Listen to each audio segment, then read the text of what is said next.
The House will be in order. The chair lays before the House a communication from the Speaker. Pursuant to the order, the Speaker's Rooms, Washington, D.C., May 14, 2025. I hereby appoint the Honorable Marlon A. Stutzman to act as Speaker pro tempore on this day. Signed, Mike Johnson, Speaker of the House of Representatives. Pursuant to the order of the House of January 3, 2025, the chair will now recognize members from lists submitted by the majority and minority leaders for morning hour debate.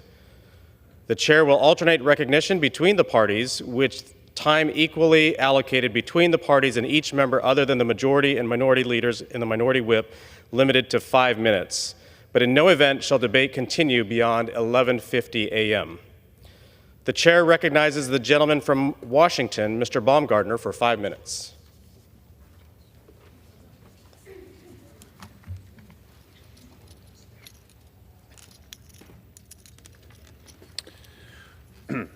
Well, thank you, Mr. Speaker.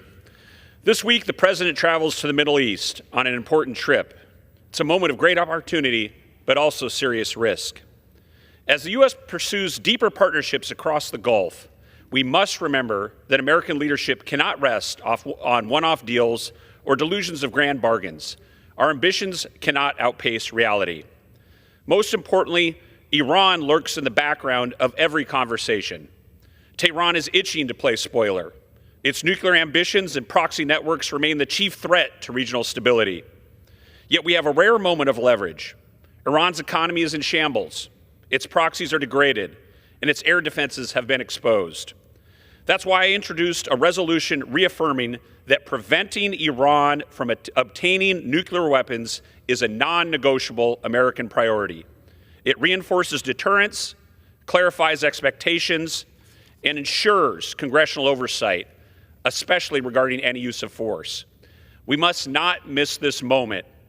Iran continues to be a serious threat and the main detriment to peace in the Middle East.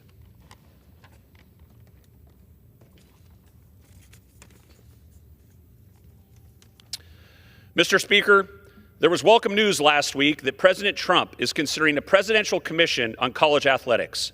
I welcome the president's leadership because college sports is important, but college sports is also broken. What used to be about school pride and student opportunity has turned into a chaotic, booster-fueled arms race. Regional conferences have been blown apart for television deals. Olympic sports are getting cut, and the balance between education and athletics, it's long gone. This isn't the first time a president has had to step in. In 1905, it was Theodore Roosevelt who summoned the top schools to the White House to save college football from itself. He didn't kill the game, he saved it by demanding rules, safety, and common sense. We need that kind of same leadership today, and that's why I'm so pleased by President Trump's potential actions. And let me be clear, college sports is a highly public, subsidized enterprise. It runs on federal exemptions, tuition subsidies, land grants, student fees, and state dollars. And yet, as public dollars prop up the system, the money is ballooning and concentrating. According to a 2023 report from the Knight Commission, annual revenues across all FB athletic programs is expected to reach nearly $21 billion by 2032. But here's the kicker.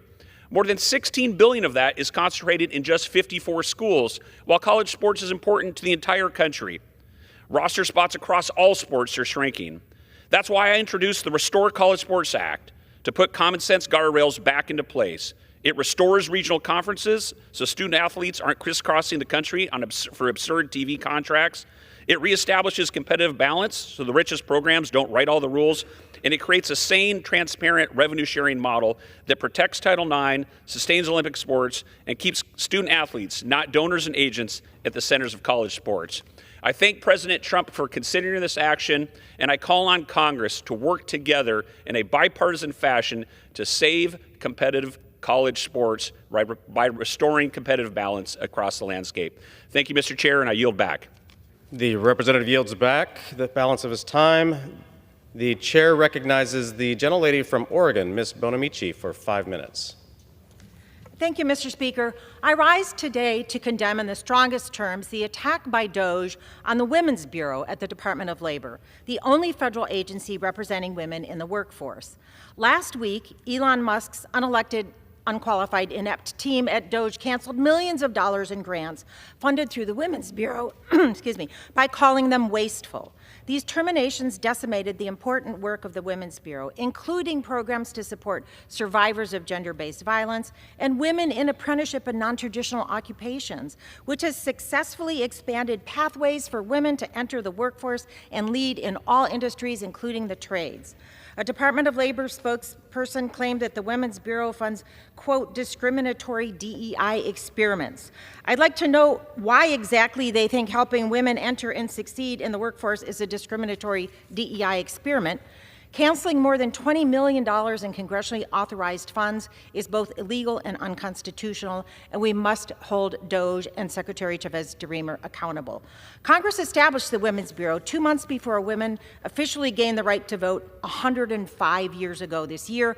Instead of celebrating its achievements and recognizing the benefits of these grant programs, the Trump administration is trying to send us backward in time, harming millions of women in the process. Well, I'm not going back. I encourage my colleagues on both sides of the aisle to stand with me in support of the Women's Bureau and the crucial opportunities and protections it provides for women in the workforce. Thank you, and I yield back. The representative yields back. The chair Sorry, yield back. Sorry, can I reserve for the remainder? Yes, the gentlelady is recognized. Thank you. Mr. Speaker, I rise today to celebrate and congratulate 2 high school teams on their recent co-championship win of the We the People National Civics Competition. Run by the Center for Civics Education, this competition tests the knowledge of high school students from around the country, knowledge about the U.S. Constitution and American government. Students display understanding about historical and contemporary constitutional issues. Their breadth of knowledge is incredibly impressive. And I'm proud to report that both top teams are from public high schools in Oregon. Lincoln High School and Sprague High School won the national competition in Virginia after competing at the state level and then spending 3 days here in the D.C. metro area at the finals answering tough questions with confidence, intelligence, and grace. Both teams showed deep knowledge of constitutional law and U.S. history. And this year we saw something amazing. The average team size is 21 students, but the Sprague team had only 2. Impressively, the Lincoln team was mostly sophomores, but they all worked hard and it showed. A scoring anomaly resulted in both the Sprague and Lincoln teams earning the title of co-champions for the first time in the competition's history. Thank you to the Center for Civics Education for making this opportunity available. Thank you to the teachers and coaches who worked with the teams, and thank you to these impressive students. You give us hope for the future at a time when it's desperately needed. Please join me in congratulating Lincoln High School and Sprague High School on their co-championship win of We the People, the Citizen, and the Constitution. Thank you, Mr. Speaker, and now I yield back. The gentlelady yields back. The chair recognizes the gentleman from California, Mr. Kiley, for 5 minutes.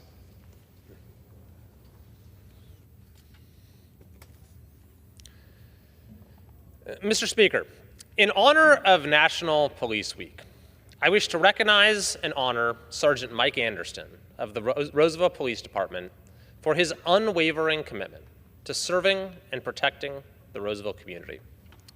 Sergeant Anderson has had an extraordinary 29-year career in law enforcement, with 21 of those years dedicated to the Roseville Police Department. Throughout his tenure, he has held numerous roles, including assignments in patrol, the Crime Suppression Unit, and SWAT. He's also served as Investigation Sergeant, Patrol Sergeant, and Range Master and Instructor. In addition to his daily responsibilities, Sergeant Anderson has been a cornerstone of the Roseville-Rockland Regional SWAT Team for over 20 years, with 15 of those years as SWAT team leader. Sergeant Anderson is known for his expertise and for being a calm, capable leader in moments of crisis. He motivates through action, leads by example, and consistently places the well-being and performance of his team above all else.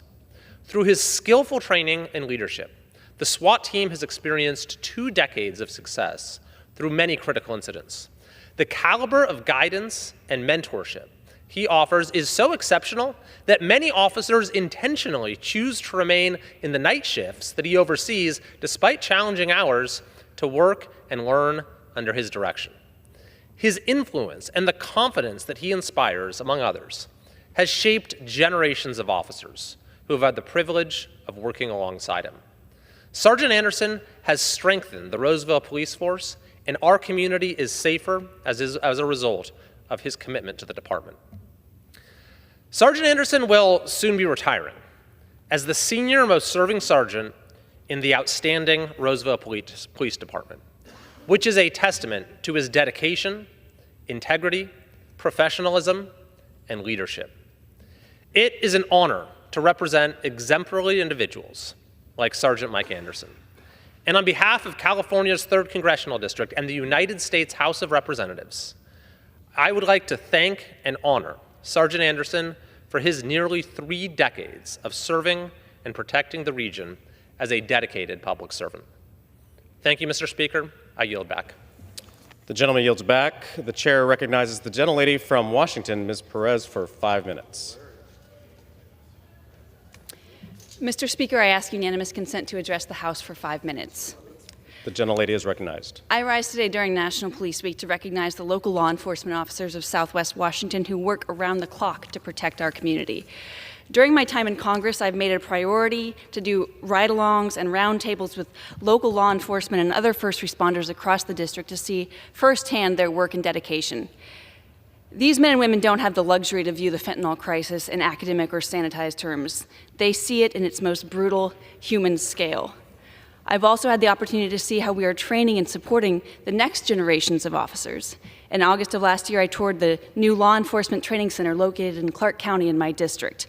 One of the first questions I asked the room was how many of them had children under the age of 5, and about half the room raised their hand. This makes sense, right? Because they're at the beginning of their careers.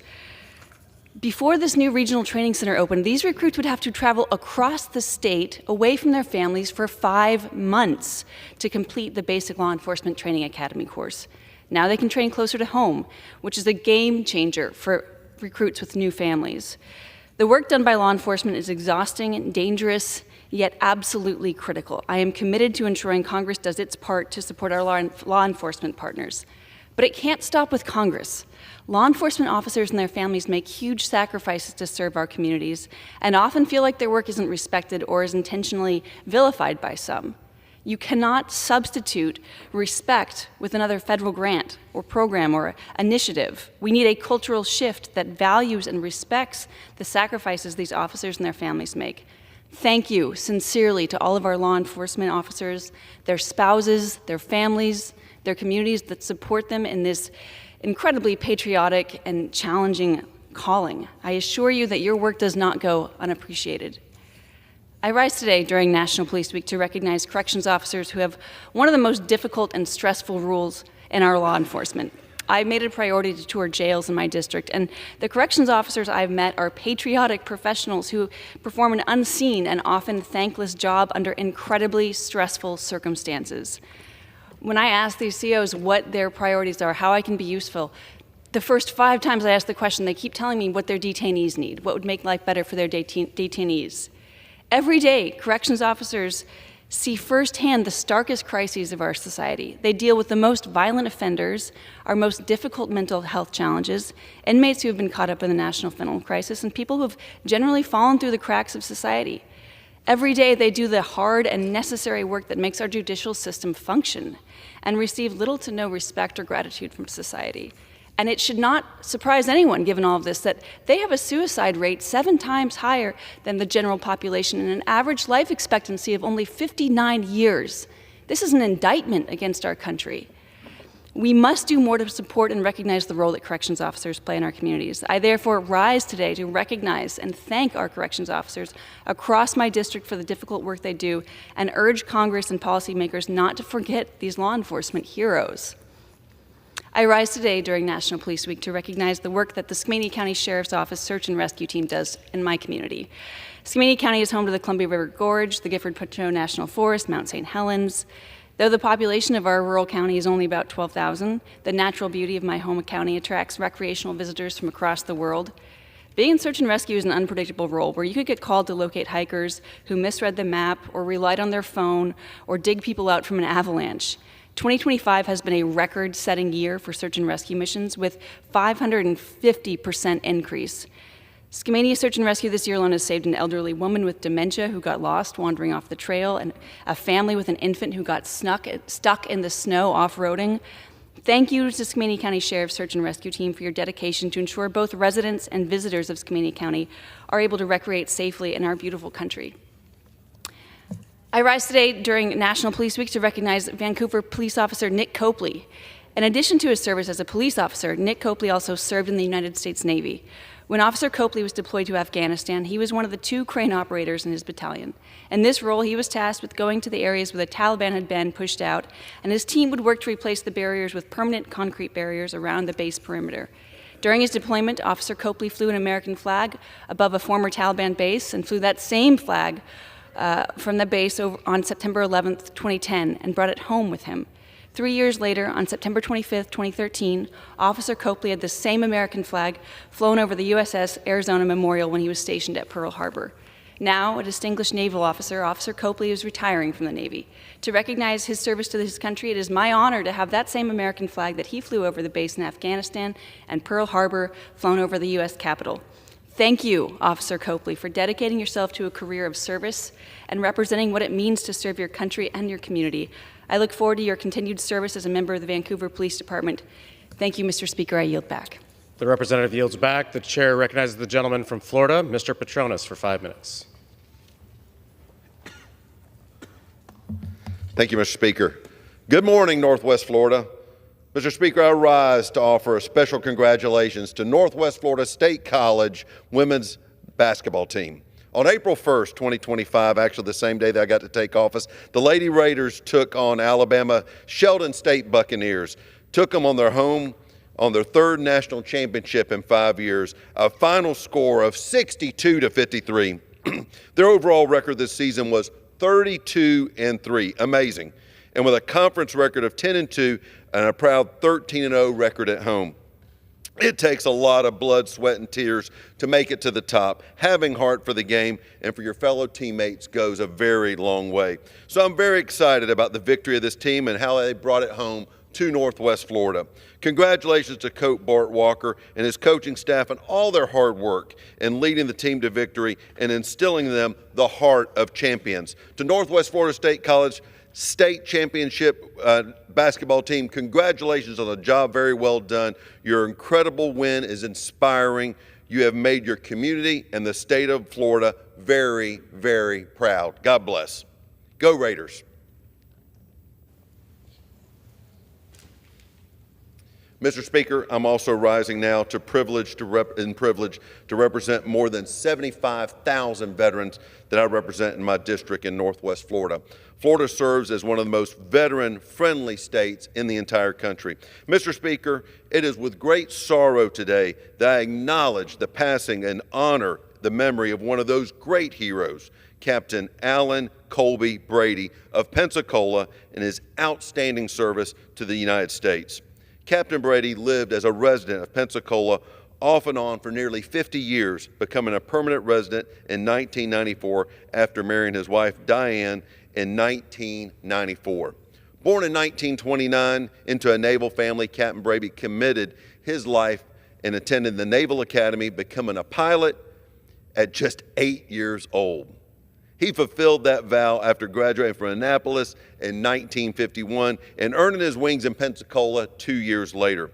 Flew combat missions in Korea, survived a nuclear weapon testing in the Pacific, participated in Cold War operations during the Taiwan Strait crisis, and then played a secret role in the Bay of Pigs invasion. He flew defense of freedom throughout the world. But this most harrowing test came in January 1967, when he was shot down over North Korea. Alan was captured, spent more than 6 years, that's 2,237 days, as a POW in the infamous Hanoi Hilton. Enduring brutal torture, imaginable conditions, profound isolation, he never broke. He returned with honor. After his release in 1973, Alan didn't retire quietly. He returned to active duty, ultimately commanding a major Navy training wing. Upon retiring in 1979, after 32 years of service, he set sail, literally, cruising the Florida coast for a living and putting up the promise that he had for his fellow POWs to make and embrace a life fully that they would get home. But Alan's service didn't stop there.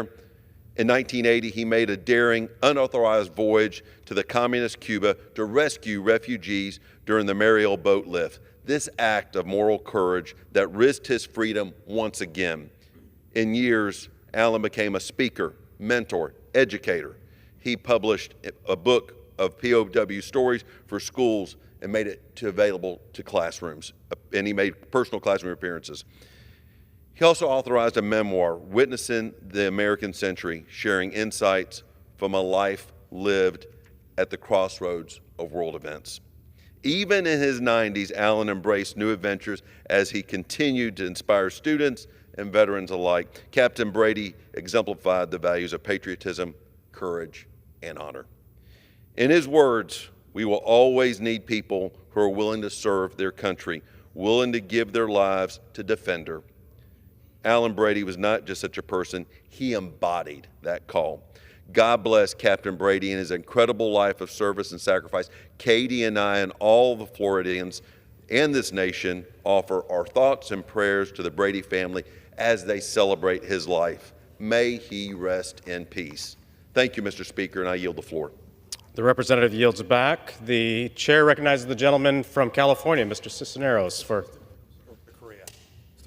Mr. Correa. I'm sorry. Thank you. Mr. Correa for 5 minutes. Thank you, Mr. Speaker. Let me first rise to welcome today our own Anaheim Police Department officers seated at the gallery. Thank you, gentlemen, for protecting our community. Thank you for being here. Thank you for taking an interest in congressional affairs, Mr. Speaker. And Mr. Speaker, I rise today to congratulate Lauren Grissett Academy in Santa Ana for being recognized as the model continuing high school by the California Department of Education. Grissett Academy helps prepare students to fulfill their potential both in class as well as in future careers. Join me in congratulating a dedicated staff, educators at Lauren Grissett Academy for a great job in preparing Orange County's next generation of leaders. Mr. Speaker,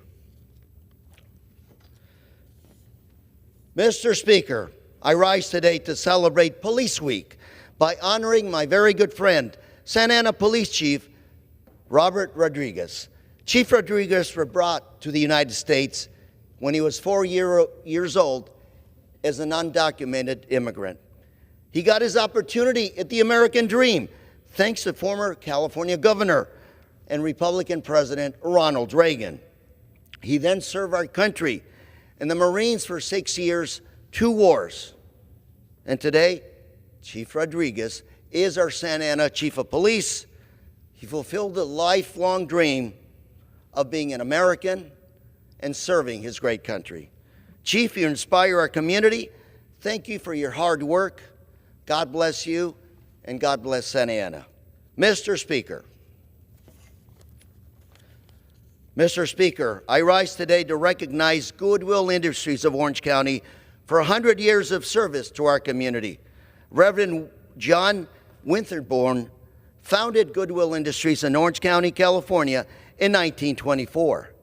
His own home became the first clothing repair shop that expanded to include an as-is lot that essentially created Goodwill Industries throughout the country. Please join me in thanking Goodwill Industries for 100 years of service and dedication to our community and to our nation. Thank you, Mr. Speaker. Mr. Speaker, I rise today to congratulate the students of Magnolia Science Academy in my district who've achieved a tremendous milestone, qualifying for the VEX Robots World Championship. Our students have shown dedication, hard work does pay off, and they've earned the opportunity to compete in the international stage. Join me in celebrating these great and remarkable young students as they prepare for the World Championship in Robotics. Thank you, Mr. Speaker. And Mr. Speaker, I rise today to recognize my very good friend, Mr. Bharat Patel, for his incredible career and contributions to our community. In 1976, the Patel family purchased the original Peter Pan Motor Lodge in Anaheim, right across from Disneyland. Almost 50 years later, Mr. Patel's leadership has transformed this small hotel into the Castle Inn and Suites in Anaheim. Mr. Patel is a business leader, philanthropist, and sits on the board of the California Lodging Industry Association, visit Anaheim, and several other colleges. Bottom line, he's a Cal State Fullerton alumni, a Titan, and I'm proud of the positive changes Mr. Patel has brought to our community. Recently, he's recognized as being honored by Cypress College's Americana Award as being Citizen of the Year in Orange County. Thank you, Mr. Patel, for your great work. You inspire us, you honor us. Thank you, Mr. Speaker, and I yield. The gentleman yields back. The chair reminds members that the rules do not allow references to persons in the gallery. The chair recognizes the gentleman from Virginia, Mr. Klein, for 5 minutes. Thank you, Mr. Speaker. I rise to recognize the extraordinary accomplishments of the Salem High School debate team, which recently claimed its second consecutive VHSL Class 4 state championship with a decisive 32-8 victory over Dominion High School. This victory marks the 20th state title for the legendary head coach Mark Ingerson, 18 in speech and forensics, and now 2 in debate. Salem's dominance was on full display as the team captured individual state championships in 3 of 4 events. Senior captain Claire Rawlins led the way with a perfect 6-0 record in Lincoln Douglas debate, tackling the timely question of artificial general intelligence. With 4 career state titles and a remarkable 29-3 record, Claire's leadership is unmatched. In public forum, seniors UV Singh and Grayson Smith went undefeated, while sophomore Dylan Hancock earned Salem's first ever congressional debate title with near perfect speaker scores. Several other Spartans, including medalists Rebecca Steinweg, Luke Stovall, Cody Hinnant, and Abby Jones, also delivered outstanding performances. Also competing for Salem were Charlie Bain, 12th, and Nisa Garcia Perez, 10th in congressional debate, and Leah Johnson, 10th, and Ashley Toponta, 10th in policy debate. Students London Basham, Harper Rakovich, and Caroline Loveday also competed admirably at the regionals and state semifinal levels. Special thanks to assistant coach Rachel Worcester for her guidance and commitment to these students. Mr. Speaker, I'm proud to honor the Salem High School debate team for their achievements, integrity, and the example they set for academic excellence in Virginia and beyond.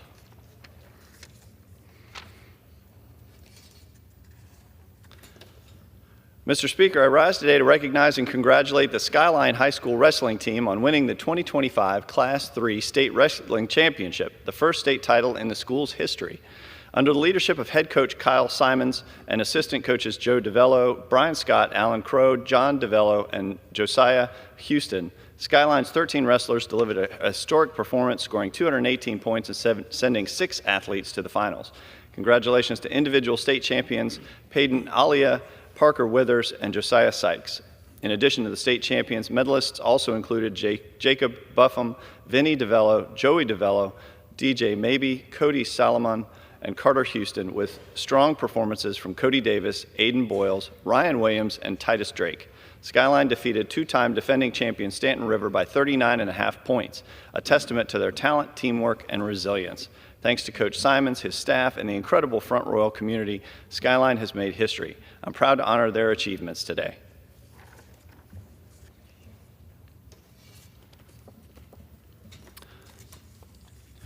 Mr. Speaker, I rise today to honor the incredibly special achievement of the Spotswood High School boys basketball team, who captured the state championship title for the first time in 32 years. A young team with only 3 seniors, this remarkable victory is a testament to their talent, hard work, and perseverance.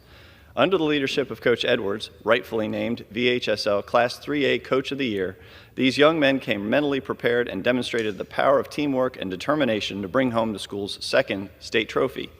Their success has united our community in pride and celebration. Congratulations to the following team players: Cam Pacheco, senior guard, named Player of the Year; Tyler Sprague, named First Team Class 3A All-State; Landon Davis, Rillan Baker, Reese Fisher, Will Parley, Sinat Tesfaye, Caden Price, Camden Langridge, Colin Regan, and Brennan Stobbs. Congratulations again to the Spotswood Trailblazers on this historic win. You've made Spotswood proud, and we can't wait to see you all accomplish in the future.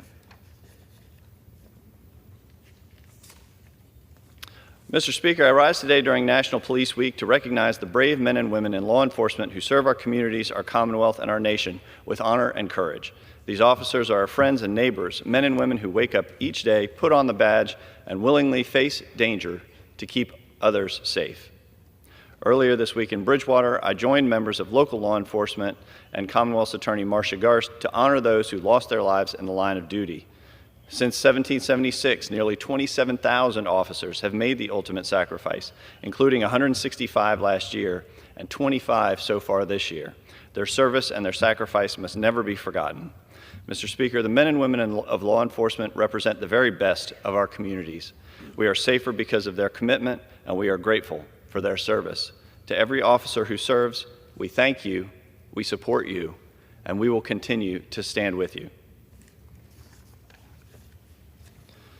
Mr. Speaker, this week is National Small Business Week, a time to celebrate the millions of small businesses that form the foundation of our economy and our communities. These men and women aren't just entrepreneurs, they're job creators, innovators, and in the embodiment of the American dream. House Republicans and President Trump are fighting to make sure they have the tools they need to thrive. That starts with making the 2017 Tax Cuts and Jobs Act permanent. Those tax cuts are critical for small businesses, with over 26 million relying on the 20% deduction to grow, invest, and hire. I hope we keep working to ensure small businesses can continue driving American innovation and prosperity. I yield back. The chair now recognizes the gentleman from California, Mr. Cisneros, for 5 minutes.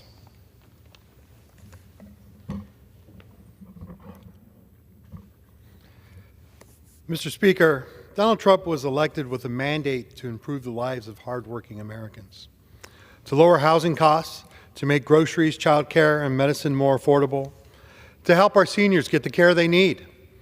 But what has he done instead? He's used this position to inflate his own wealth, pad the pocketbooks of billionaire donors, all at the expense of the very people who elected him. Unlike every single president before him, Donald Trump has refused to divest his business interests. He didn't even put them in a blind trust. Instead, he handed them over to his family and who continues to profit. In the past year alone, Donald Trump has doubled his fortune from $2.3 billion to $5.1 billion. Over $5 billion he now has. How's he doing that? By treating public office like a personal business opportunity. Crypto investments make up $2.9 billion of the Trump family net worth. Just days after the inauguration, Trump announced a Trump meme coin used to funnel money into him and his family's pockets. And now the Trump family crypto mining scheme is going public as their payouts grow larger. This is more than a conflict of interest. It's blatant corruption. And now he's considering accepting a $400 million jet from Qatar, dubbed a palace in the sky. How is this even ethical? Even some of my Republican colleagues agree that not only is this wrong, but it's a national security risk. As a member of Congress, I can't even accept a gift of more than $50, let alone $400 million. It's a slap in the face to millions of people who work long hours just to put food on the table and afford the roofs over their heads. He isn't looking out for the best interests of the American people. He's only looking for what's good for the Trump business. So while House Republicans are out here snatching SNAP benefits away from children, Trump is making sure his billionaire buddies get higher tax breaks. While families stress over how to make ends meet with high costs, Trump is flaunting hotels and golf courses. And while House Republicans debate which critical fundings to cut, Donald Trump is raking in access to expand his personal empire. Donald Trump is making a mockery of public office by continuing to enrich himself at the taxpayers' expense. If a Democrat were here in the White House, my friends across the aisle would be losing their minds right now. Wrong is still wrong, regardless of which party this president belongs to. We need to put an end to Donald Trump's pay-for-play political gifts for the sake of our reputation, our democracy, and our future. Thank you, Mr. Speaker. I yield back. The Representative yields back. Members are reminded to refrain from engaging in personalities towards the president. The chair recognizes the gentleman from Florida, Mr. Herodopoulos, for 5 minutes. Thank you, Mr. Speaker. It is an honor to be here with you this morning to talk about the good news. Every day I hear in so many newscasts that somehow the sky is falling. But let's hit the facts about what's actually happening in our economy, and most importantly, how America is moving in the right direction. Gas prices down. Inflation, despite all the worry of the last month, held in check. Food prices down. Border secure. Enlistments up. Respect back around the world. I mean, just look at the scenes you're seeing overseas, the respect that the United States enjoys once again. Peace is on the horizon in both Ukraine and, of course, now in India and Pakistan, and we have negotiated a deal. This is about promises kept, about leadership met, and that's why it's so exciting to see America is back again. You know, when we look at all of these things, one of the things that's so refreshing that so many people tell me back at home is that the President of the United States is finally talking directly to the American public. He actually talks to the press. He takes questions. He illuminates what he is working on and why he is pushing different policies. This is what's called open government. For the last 4 years, we've seen behind-the-scenes maneuvering. Now we see open government, and not just in talk, but in action. I know there's been some criticism on DOGE, and nothing's ever perfect, but let's be candid here. It's your money. You deserve to know where every single dollar is spent. That's all DOGE is doing, in addition to making recommendations how we can actually save money. And in case everyone hasn't noticed, we're running $1 trillion deficit, let alone over $36 trillion in overall debt. And when I hear the other side talk about these different adjustments that might be made, what solutions have they offered other than higher taxes? Higher taxes. We need more money. Well, there's plenty of money here in Washington, D.C. Let's figure out how to spend it in a smarter way. And that's all DOGE is trying to say. One of the smartest people in the world literally saying, here's some alternatives you might want to take under consideration on how real business world works as opposed to what happens in Washington, D.C. And that's why a lot of us new folks ran for office. Back at home, we actually balance budgets. We're forced to with a balanced budget amendment. Here, money just flows. And if you dare cut spending in any way possible, somehow you're seen as heartless. I don't buy that. And for years, they talked about prescription drug changes. Guess what? The president did it. He didn't talk about it, he acted, and it's such a refreshing change again, keeping promises made on the campaign trail as opposed to the bait and switch. This is what American government should be all about, and why I'm proud to work with the president every single day in trying to figure out how we actually reduce the size and scope of government, how we reduce costs so you have more of your own money in your own pocket. You earned it after all. And here's the other refreshing thing. He talked about reducing Social Security taxes during the campaign. Guess what? If you make under $75,000, you're going to have a nice tax cut if you're on Social Security. And let's remember, that's on a tax you've already paid. Second, he talked about the idea of no tax on tips, again, in the proposal we're putting forth. And that's not Elon Musk getting breaks. That's not some rich billionaire getting a break. That's everyday working Americans who make this country operate every single day.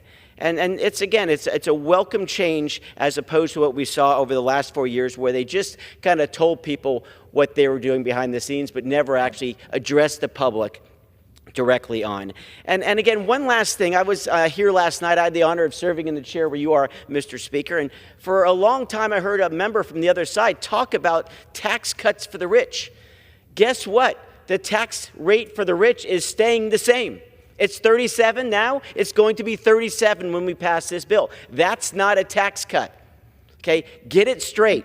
They are on the same level. They are in a situation where they're paying high taxes. Think about it, 37%. 37% of every hour, 37% of every dollar you earn goes to the government in that regard. So there's no tax cut for the rich. It's simply keeping the current tax rate. And I wish the other side would recognize that. This is not a tax cut. So finally, I'll just bring in this, Mr. Speaker. The issue of China is very important. As we know, once they joined the WTO many years ago, They were supposed to play by the rules. That was supposed to be where we'd all be on a level playing field. Instead, what they have done is abuse that privilege of being in the WTO, the World Trade Organization. They steal our technology. They pollute the world. They have slave labor still today, and it's an unlevel playing field. And what does President Trump finally do? He put the pressure on them, and they capitulated right away. We brought down the rates, and we have a more logical agreement. And I think with the good work of our Secretary of the Treasury, that will actually be put into order. So with that, Mr. Speaker, I yield back, and I thank you for this opportunity to address the American public about what's really going on in our economy. Gentleman's time has expired. The chair recognizes the gentleman from California, Mr. Khanna, for 5 minutes. Thank you, Mr. Speaker. Mr. Speaker, I rise today to introduce as legislation President Trump's executive order for the most favored nation status on drug pricing. My legislation will codify President Trump's executive order, which basically says that Americans should not pay more for drugs than people in other countries and other parts of the world. Right now, we're paying 2 to 3 times more for our drugs than people in other industrialized nations.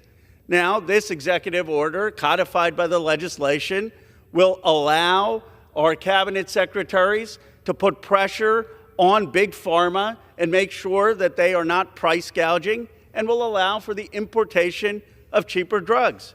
So you ask, why do we need the legislation?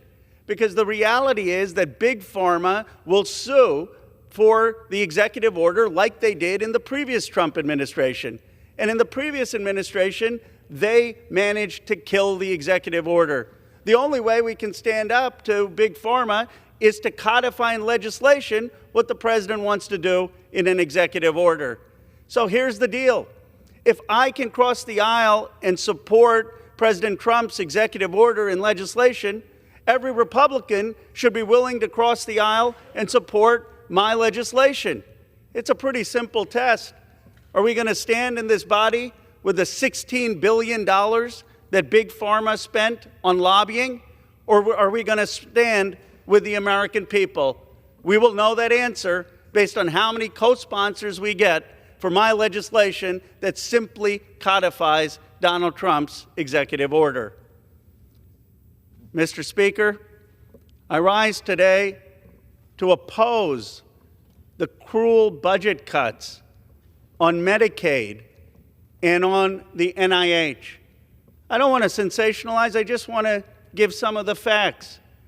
The Republican budget would cut $715 billion from Medicaid.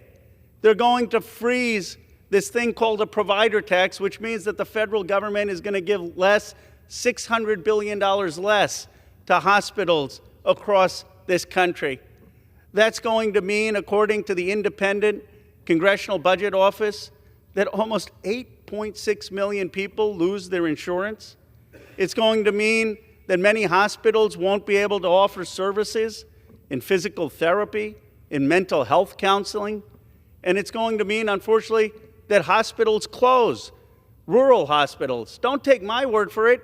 Take the word of Senator Josh Hawley, who represents the state of Missouri, who said that these Medicaid cuts would be a total betrayal by the president and the Republican Party of the working class. I never thought I'd be quoting Josh Hawley, but everyone should read his op-ed. I mean, he was pretty clear that these cuts would be devastating for working families.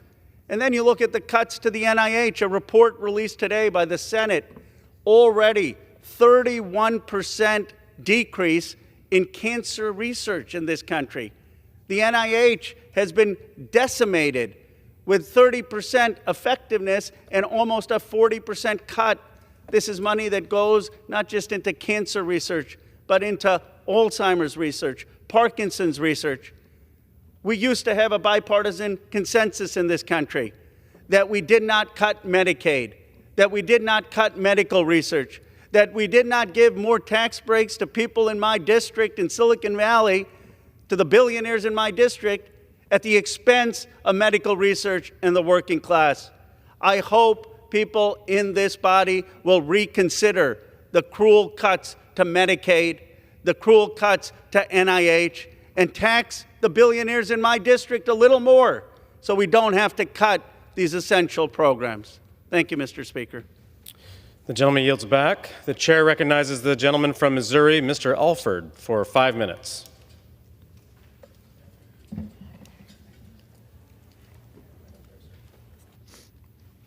Well, thank you, Mr. Speaker. I'm proud to announce our winners today for our second annual Missouri's 4th Congressional District speech competition for 2025. This is something we started last year here in this very chamber, and I encourage my colleagues on both sides of the aisle to maybe adopt this in their district to try to reinstill patriotism into our great nation. Our prompt this year is, what does it mean to stand for freedom here at home and abroad? Our first winner is Taylor Ohlendorf, who is in the 11th grade at Glasgow High School. And Taylor wrote this: standing for freedom means advocating for the inherent rights of individuals to live without expression, pursue their dreams, and express themselves without fear. In America, freedom is foundational. It's symbolized by democratic values like free speech, equality, and the pursuit of happiness. At home, this means protecting civil liberties and ensuring justice for all, regardless of race, gender, or background. Abroad, America plays a critical role in promoting freedom by supporting democratic movements, opposing tyranny, and providing humanitarian aid. The U.S. has historically used its influence to encourage the spread of human rights and liberty worldwide, embodying the belief that freedom is a universal right, not just an American ideal. Our next winner is Gray Landreth, who is in the 11th grade at Waynesville High School. And Gray wrote, a tall stone lighthouse standing firm against turbulent waters, giving a path for sailors, even in the most treacherous of storms, always steadfast. This is what it means to stand for freedom, to be resolute in one's principles in the face of adversity. America is the lighthouse of freedom, and democracy is the unforgiving sea of the world, illuminating the path to the patriotic way of life for which the previous people of this country fought so hard. Not only is it important for the lighthouse to point the way for smaller vessels on the water, but also to maintain its light, to maintain its freedom. Before America can radio the path for other countries, it must prioritize first its own freedoms and make sure its light bulb never flickers. Our next winner is Lauren Lurcher, who's also in 11th grade at Waynesville High School. And Lauren wrote, freedom isn't just a word, it's a responsibility. To stand for freedom means defending the rights of others, even when it's difficult. At home, America strives to protect democracy, ensuring every voice is heard. But freedom isn't just for us. It is a global value. The U.S. promotes human rights and stands against oppression worldwide through diplomacy, aid, and example. However, authentic leaderships mean acknowledging our flaws and working to improve those. Standing for freedom isn't about power, it's about justice, equality, and courage. If we truly believe in freedom, we must defend it everywhere for everyone. Because without freedom, we lose what makes us who we are. I'm extremely proud of these young people. Talented, smart, patriotic Americans who want our country to be better. Let us all strive in this body, no matter what side of the aisle we're on, to make that happen. Mr. Speaker, I'll continue at a later date with our remaining winners. Again, I encourage our colleagues on both sides of the aisle to adopt the congressional speech contest to build patriotism among our young people in the United States of America. Thank you, Mr. Speaker, and I yield back. The gentleman yields back. The chair recognizes the gentlewoman from California, Ms. Rivas, for her 5 minutes. Mr. Speaker, as we speak, House Republicans are finalizing an extreme budget plan that includes the largest cut to Medicaid in our country's history. This is an outright assault on the health care of nearly 14 million Americans, including over 370,000 people in my district, California's 29th. Additionally, hospitals like Olive View Medical Center in Sylmar, where over 70% of patients rely on Medicaid, will suffer, and services at health centers throughout my district, including Proyecto del Barrio and Northeast Valley Health Corporation, will be cut. Republicans' attacks on Medicaid means Americans, including millions who are already struggling to keep up with the rising cost of living, will be forced to pay more for health care. Republicans continue to show that they have no plans to make life easier for anyone who's not a billionaire. In fact, while the rest of the country gets sicker and poorer, Republicans are set to give their billionaire donors new tax breaks. Protecting Medicaid is essential to our communities. That is why House Democrats and I are demanding an up or down vote to protect it. I call on my Republican colleagues to join House Democrats in signing our discharge petition to protect Medicaid for your constituents and health care for children, seniors, and the disabled in your district. Mr. Speaker, this week, we should be celebrating the 75th anniversary of the National Science Foundation and the countless investments it has made to propel our country ahead in the technological race. However, since the start of the Trump-Musk administration, the NSF has been in its crosshairs. In total, Elon Musk, Doge, and this administration have terminated over 1,400 grants totaling more than $1 billion in funds. Some of the projects that these funds would have supported include giving middle school students opportunities to use math and design to address agricultural issues, identifying the use of deepfakes and curb the spread of misinformation, and supporting the training of the next generation of quantum technicians. Cuts to these programs and many more came with no transparency, little communication, and zero accountability. My colleagues on the Science Committee have repeatedly demanded that the administration answer for their actions, even as recently as this week. Each time we were met with radio silence. This administration needs to answer for its unprecedented attack and how it wipes out decades of progress for science, including decades of progress for diversifying the STEM workforce. This week, we should be celebrating the advancements NSF has contributed to over the past 75 years and looking forward to a bright and innovative 75 more years. Instead, we're fighting to save it from the chaotic, reckless, and destructive actions of this administration. Thank you, and I yield back. The gentlewoman yields back. The chair now recognizes the gentleman from Indiana, Mr. Stutzman, for his 5 minutes. Thank you, Mr. Chairman. I rise today to share my thoughts on the dilemmas that we face here in Congress. Watching what is happening not only here at home, here in Congress, but also around the world, we have a great opportunity in front of us. We can be not only strong here at home, but we can also be strong abroad, which President Trump is showing that as he travels today in the Middle East. I just want to remind us all that we have threats around the world and that are watching the United States on a daily basis.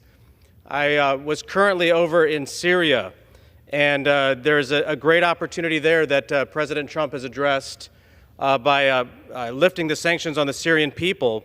But the Syrian people know that America can be trusted. Now, let's take that opportunity and help not only them, because that's going to help stabilize the region in the Middle East, and it's going to help our ally Israel. It's going to help our other allies that are participating in the Abraham Accords. And so I want to applaud President Trump for what he's doing, but to see how the people in the Middle East and others around the world that are there have respect for our president is refreshing. To know that they know he's going to do what he says he's going to do. He's a strong leader. He's one that is willing to sit down and talk to anyone. He's not afraid to sit down and talk to anyone. He has the American people behind him. He has the American economy behind him. Look what he's doing with China right now. We all know that China is the threat that we are concerned about the most. We also know that others around the world don't want to do business with China because of the way they operate. They manipulate their currency. They take advantage of their own people. They don't respect the environmental standards that we do. What President Trump is doing is truly remarkable and resetting the national stage, the global stage, for the United States of America, for the American people, and the tariff policy that he has implemented is bringing people to the table. People ask, well, why are people wanting to talk to President Trump in the Middle East as he's there visiting? To see how much they want to get his ear. It's because he has reset the table and said, the American people are going to be put first. No longer are we going to continue to supplement, subsidize, let other countries take advantage of the American people. So I applaud the president today. But I want to talk about our budget. We here in Congress have a greater opportunity and a responsibility to be sure that we move towards a balanced budget, reduce our debt and deficits, and I would encourage all of us, Republicans and Democrats, to realize we are spending more money than what we make. $1 trillion. $1 trillion goes towards our interest each year. That means $1 trillion doesn't go towards helping the American people. Also, we're in deficit spending. Trillions of dollars is going to the national debt. I was first elected to Congress in 2010. The debt was $9 trillion. 2017, I left for a period of time. It was $18 trillion. Now we're in 2025. The national debt is $36 trillion of debt. That is going to be put on the backs not only of our children and grandchildren, but it's going to be put on the backs of us as Americans today. Hardworking Americans are watching what we're doing. They're working hard. Are we working hard for them? We need to come to the table with this reconciliation package, and I welcome everybody. We should all be at the table and realize our health care costs are out of control. President Trump is already showing leadership on this. If the health care industry can't get its act together and lower the cost, we're going to have to address it. It's no longer a free market in health care. So I believe that we as Congress, we are going to have to start taking measures to be sure that the cost isn't just continually passed on to the American people and drive our debt further and further. So I would challenge the healthcare industry. Start doing it now. Start lowering the cost. We know healthcare cost in this country is out of control. And Medicaid is the one that's now paying for it, and more people have been forced onto Medicaid. And this goes back to Obamacare. We were told by the Democrats that Obamacare was going to fix our health care problems. Look where we're at today. It's worse today than what it was back in 2008-9 when Obamacare was passed. This is our opportunity to realize we have to cut spending in Washington. Let's make sure we take care of our men and women in uniform, but let's address the health care costs that are truly suffocating our federal budget. With that, I'll yield back. The gentleman yields. The chair recognizes the gentlewoman from New York, Ms. Gillen, for 5 minutes. Thank you, Mr. Chair. Mr. Speaker, in recognition of National Police Week and on behalf of New York's 4th Congressional District, I'm proud to stand here today to honor our brave men and women in law enforcement. Every day, our officers are on the front lines of the most urgent public safety challenges in service to our community. When disaster strikes and people are in need, our law enforcement officers are the first to respond. Despite the risks, the long hours, constant stress, hundreds of thousands of officers wake up each day, put on their badge, and answer the call. They do it for us, for our loved ones, and for our community. This week serves as a solemn reminder of the dangers that our officers face daily. Without law enforcement, we would not enjoy the security we often take for granted. With courage and with bravery, our officers run towards danger every day to keep us and our loved ones safe. Today, we honor Nassau County's own, who gave their lives in the line of duty. Among them are officers Eric Contreras, Christopher Sismarket, Kevin Conovan, and Philip Shafini of the Nassau County Police Department, who bravely served our community on 9/11, one of the darkest days in American history. In the aftermath of the worst terrorist attack on American soil, they were among the brave first responders who ran towards danger, working tirelessly among the toxic rubble at Ground Zero. Years later, all 4 would tragically lose their lives caused by the toxins that they were exposed to in their heroic efforts. This is a painful reminder of the lasting cost of their selfless service. Unfortunately, thousands of our heroic law enforcement officers, firefighters, and emergency personnel who bravely answered the call on the darkest day in our nation's history continue to suffer from life-threatening cancers, respiratory diseases, and other debilitating conditions from the toxins at Ground Zero. That is why I was proud to help reintroduce the bipartisan 9/11 Responder and Survivor Health Funding Correction Act, which would permanently fix the current funding shortfalls in the World Trade Center health program. We owe it to our 9/11 first responders to ensure that the programs they rely on will be fully funded and fully staffed. In addition, last year we also lost Officer Jonathan Diller, who proudly served with the NYPD. Tragically, he was killed last year while conducting a routine traffic stop in Queens. In just 3 years on the force, Detective Diller made over 70 arrests and was honored with 3 excellent police duty medals. His colleagues remember him as a bright, positive presence, always eager to learn, deeply dedicated, and truly passionate about the job he loved. The names I mentioned are not just names on a list. They are fathers, brothers, sons, and friends. They were pillars in their department and in their communities, whose courage will never be forgotten, and their sacrifice will never be in vain. On behalf of all of Long Island, we will never forget those who laid down their lives in service to others. As we mark Police Week, may God bless the officers who gave up their lives to keep Americans safe, and may He give them their loved ones comfort. To all of our officers, past, present, and future, we thank you, we honor you, and we stand with you. Thank you, Mr. Speaker. I yield back. Gentleman yields back, and the chair recognizes the gentleman from Texas, Mr. Green, for his 5 minutes.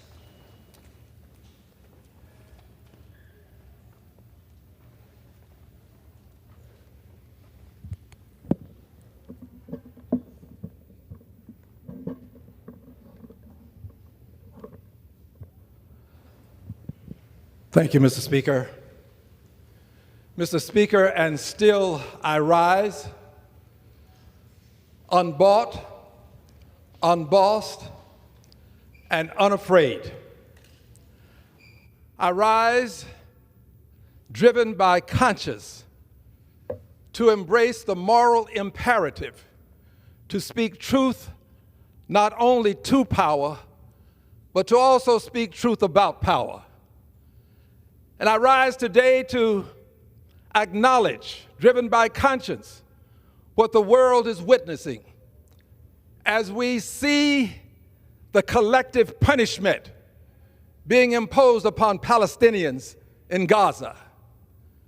I rise to say that this level of punishment is something that is intolerable and has to be addressed.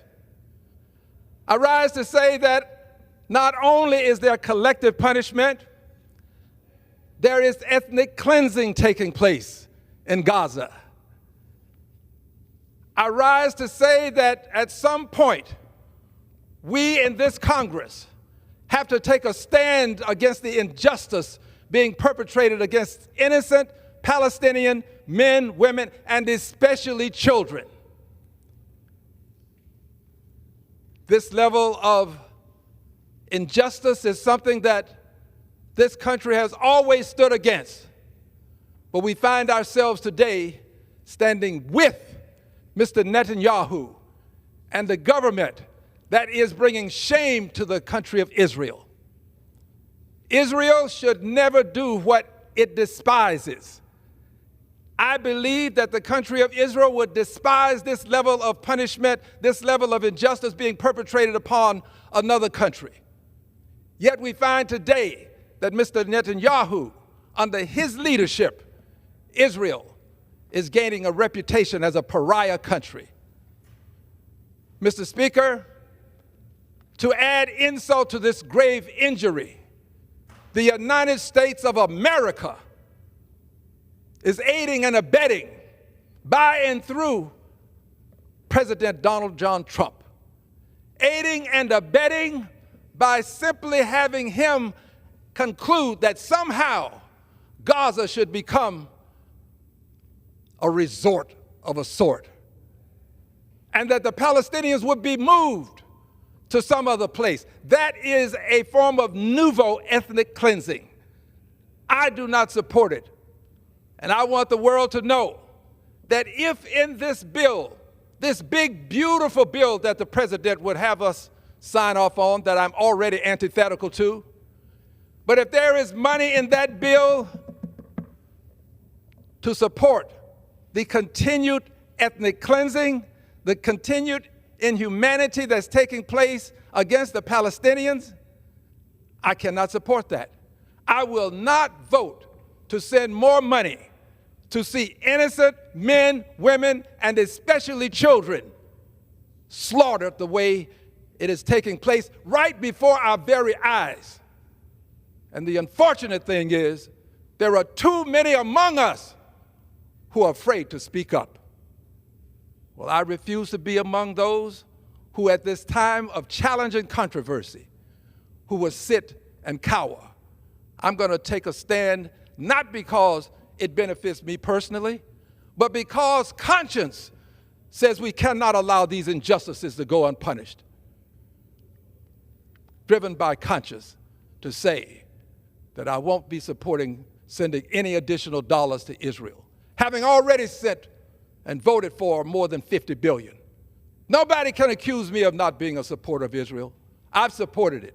But I can't support the Netanyahu administration and what it's doing to the country of Israel, and I can't support what's happening in my country as our president would embrace this ethnic cleansing. This is the hour of decision. This is a time for every person of goodwill to make a decision. I stand for peace in Palestine and a two-state solution. There are those who say that there is no plan for the interregnum, what we call the day after. Mr. Netanyahu does have a plan. It is to take all of Palestine. It is to take all of Gaza.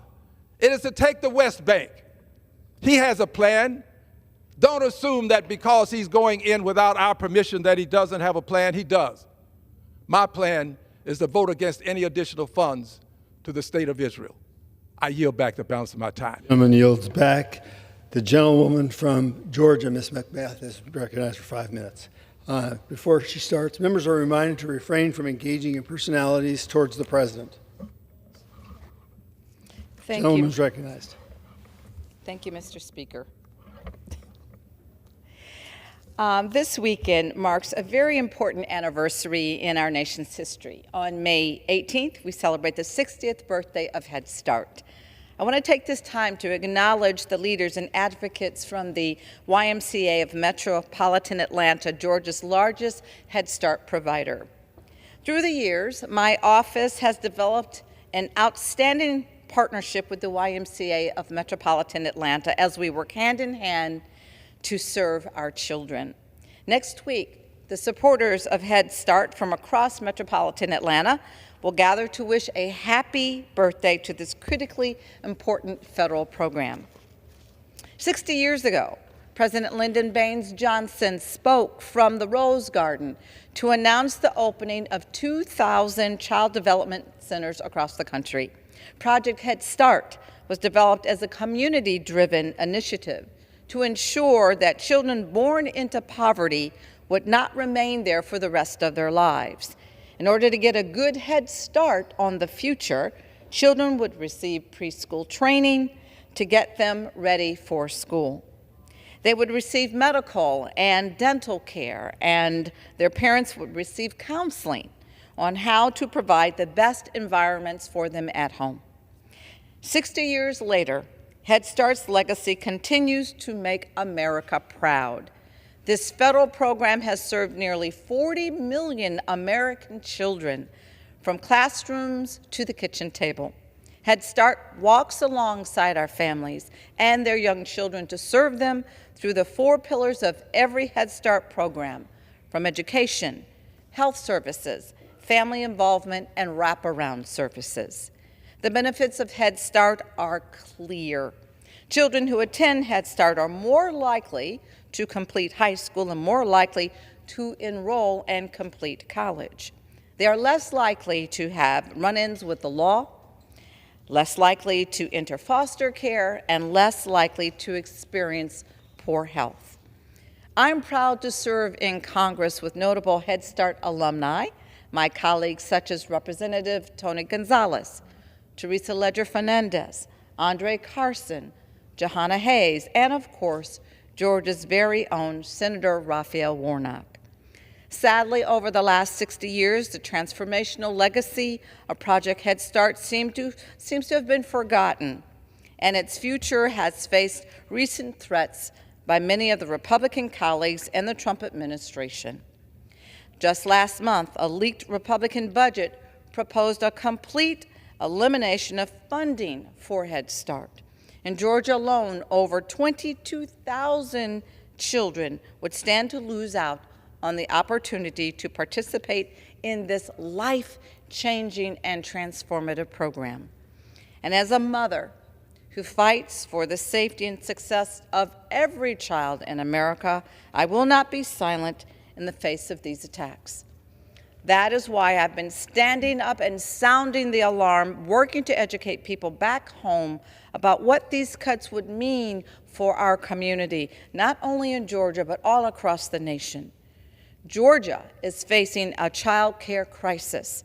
At a time when access to child care is severely limited, cuts to Head Start would impact not just the lives of the children and their families, but our entire communities. Head Start is a core component of our local economy, and without access to this option, many parents would be forced out of their jobs.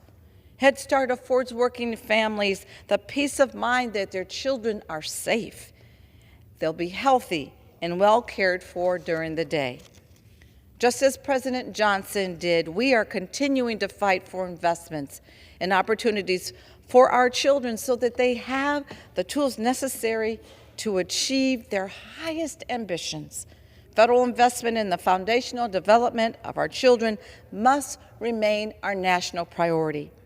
As we prepare to wish Head Start a happy 60th birthday, I call on all Georgians and all Americans across this country to take action and speak out in support of our children. What we do today matters a great deal for the future of our next generations.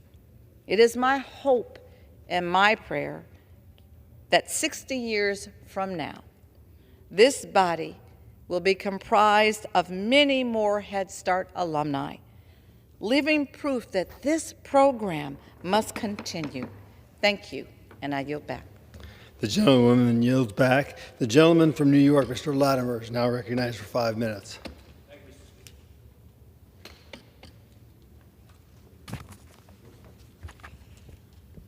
Mr. Speaker, I recently wrote a letter to Secretary Noem and Secretary Rubio, which I'd like to share with my colleagues. I write today to express my grave concern over the administration's apparent misuse of obscure provisions in our nation's immigration laws to deport or detain indefinitely individuals without due process. Independent of whether a non-citizen is guilty of what they're being accused, I fear these actions are setting a bad precedent that undermines the American justice system, runs contrary to the letter and the spirit of the U.S. law, and poses a risk to American citizens at home and abroad. The Fifth Amendment provides that all persons in the United States are entitled to due process of law, including, at minimum, notice, an opportunity to be heard, and a decision by a neutral decision maker. Contrary to this constitutional protection, the administration has decided to leverage exceptions in the law, such as invoking the foreign policy bar of the Immigration and Nationality Act, INA, and or the Enemies Alien Act of 1798 as its reasoning for detaining or deporting individuals without due process.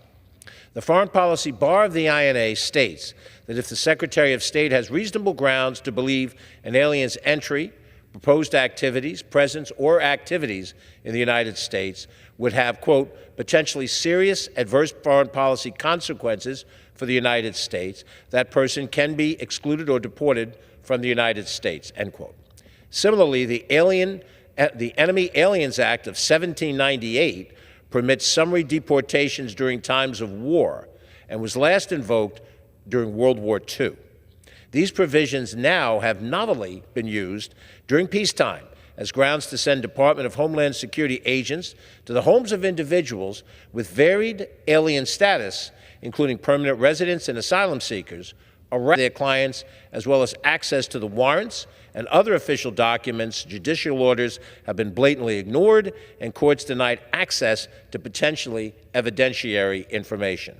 I am concerned that these actions by the administration are simply a trial balloon to expand presidential authority without judicial or legislative oversight in order to detain individuals at their will or discretion.